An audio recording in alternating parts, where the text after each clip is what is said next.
দেখো ভাই, আজকে আমার কন্টেন্ট ক্রিয়েশন লাইফ নিয়ে তোমাদেরকে একটু জানাবো। তোমরা কিন্তু ফুল ভিডিওটা না দেখলে বুঝতে পারবে। আমি কন্টেন্ট ক্রিয়েশন স্টার্ট করি 2019 সাল থেকে, এন্ড 2020 সালেও কিন্তু মোটামুটি আকারে করছি। যেহেতু লকডাউন আর করোনা ভাইরাস ছিল, সেহেতু আমরা সবাই কিন্তু গেমের প্রতি অনেক বেশি আসক্ত হয়ে গেছিলাম এবং গেম খেলা শুরু করছিলাম।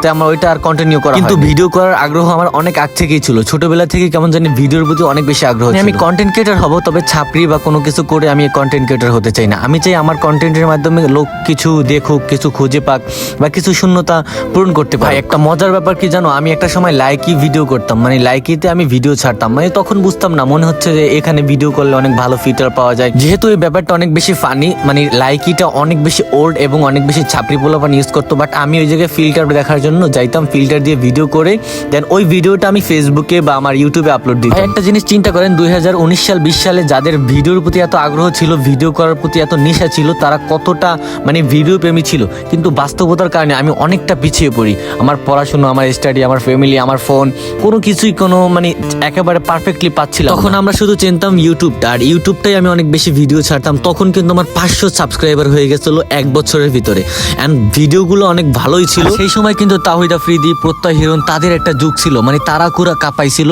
পুরো ইউটিউব জগৎ। এন্ড আমাদের আগ্রহ এতটা ছিল, 2020 সালের দিকে 19 সালের দিকে আমরা কিন্তু একটা ট্রাইপড কিনি যে আমরা রেগুলারলি ভ্লগ করব। মানে ভ্লগের প্রতি আমাদের একটা ভালো লাগা শুরু হয়ে গেছে। ট্রাইপডটার দামও ছিল প্রায় 800-র মতো। মানে ওই সময় 800 টাকা দিয়ে একটা ট্রাইপড কিনবো, মানে কতটা স্বপ্ন ছিল, কতটা ইচ্ছা, মানে ভিডিও করার জন্য ভাই কতটা আগ্রহ ছিল।